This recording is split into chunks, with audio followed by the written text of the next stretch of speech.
The deepest fear which a human mind has is actually about death. Because we don't know what death is, that is why we are afraid of death. But the point is, if we don't even know what death is, what's the reason or logic of fearing that about which you have no clue? You will get to know about death when you will die, not before that. So the day a person dies, this person will come to know what death is, then you can decide, oh, this is time to be scared. Or not to be scared. But a thing about which you have no clue, no understanding, how can you be scared or fearful of that? And yet people are scared and fearful of their own death. Very difficult to accept. But my question is, have you tasted death? Have you experienced death? Maybe a little bit. You're just imagining about death. You say we saw other people dying and that's why we are scared of that. But what happened to that person is only known to that person. You haven't experienced. You don't have first-hand direct encounter of death. So there is logically no reason for you to be scared of death. What you have now is life, the physical life. So go deeper into this. What is this which is making this body alive? What is this pranic force which is making this body alive? What is this pranic force which is giving power to the mind to think? And who is thinking? The mind? Then better explore what is mind. Mind the mind. But people mind their money business, people mind their relationship business, but people don't mind their own mind.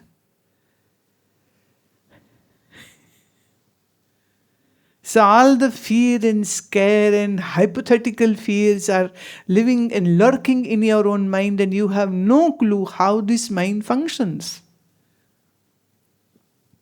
And you're thinking about future, you don't know what is going to happen about future, and you are totally missing the present moment when the life is happening.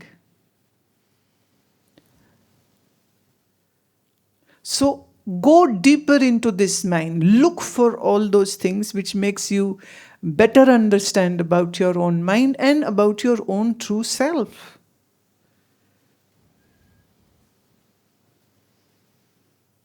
And as this understanding will develop that I am not this physical body alone, I am not this mind alone which is thinking and reasoning, I am not this intellect alone which is making the decisions of the life, I am much more than these faculties. So to know that, you need to listen to the Vedantic expositions which I am giving here and there. So be focused on that.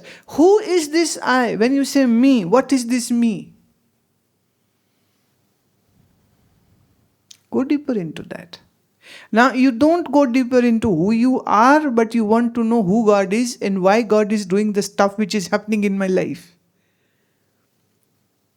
Anything goes wrong in people's life, people yell at God. I don't know why they all look up and they say, God, what are you doing? Because somewhere the idea is God upstairs. Upstairs meaning above the sky. God, why are you doing this to me? God, why are you upset with me? Without knowing who God is, who the hell this God is, or what the God is, people are trying to have this kind of conversation with that God. They have a huge complaints, they have huge grudges, which they pour on to God in the name of their prayers. Little Tommy was taught by his mother how to pray. So little Tommy, 5 years old Tommy, folded his hand, was on his knees, and he started the prayer which the The mom had taught him. So he recites the whole prayer very nicely. And then he says, God, it's very boring to repeat the same things again and again. If you are God, then you know it. And if you know it, then I don't have to be on my knees every day. So from next night, he would go on his knees, fold his hands and say, ditto. And then next night again, ditto. One night, his mother caught him. He said, Tommy, aren't you praying? Yes, mommy, I am. But I never saw you doing it. You just went into your bed. Straight away, I came to check on you. You were in your bed. You didn't say your prayer. He said, no, mommy, I did pray. He said, but when did you pray? Because you just went in and then I followed you and you were already in the bed with your blanket on and snoring and sleeping. He said, Mom, see, you say God knows everything, right?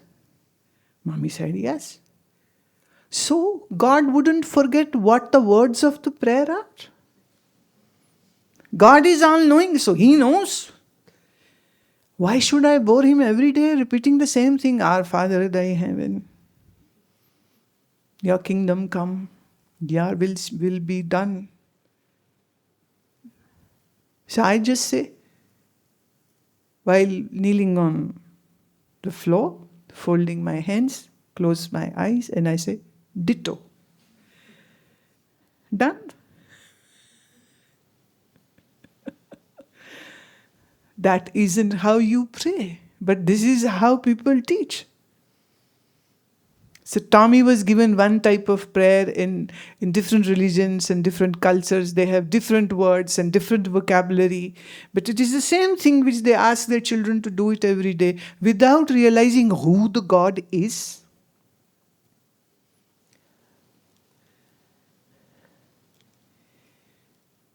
A Sikh young boy, Jasmeet Singh, was one day praying. He was 10 years old.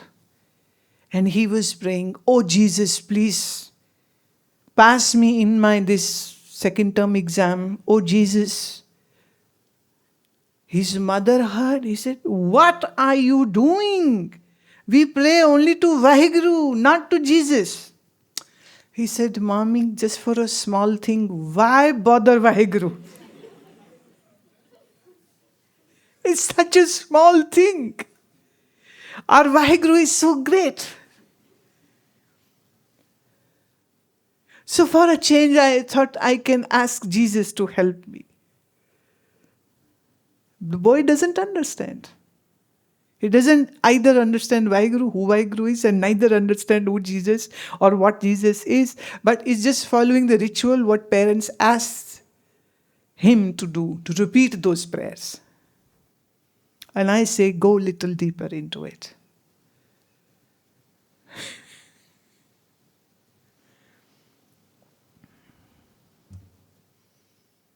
So once you go deeper into it, then you will explore what is the existence of God. You explore what is your existence. You explore what is the truth. And it's not about God, it's about your own existence. And your mind. And the life which you say, it's my life. You need to understand what it is. So, Bhagavad Gita gives you the answers. What is all this relevant stuff, which is so important. But, basically, until and unless we don't go deeper into the zone of highest knowledge of Vedanta, you will not get experiential answers. You will not get real answers. And to get real answers, you have to be a real seeker. If you are not a real seeker, then someone around you will give you a ritualistic prayer and will expect that you do it without any heart or feelings and just say it. And people do that. Religion might be different, Their path and their mantras might be different, but their approach is same. Do it and finish it off. And be in your ignorance and darkness. And without knowing, just keep on living your life without knowing what life is. So go a bit deeper into it.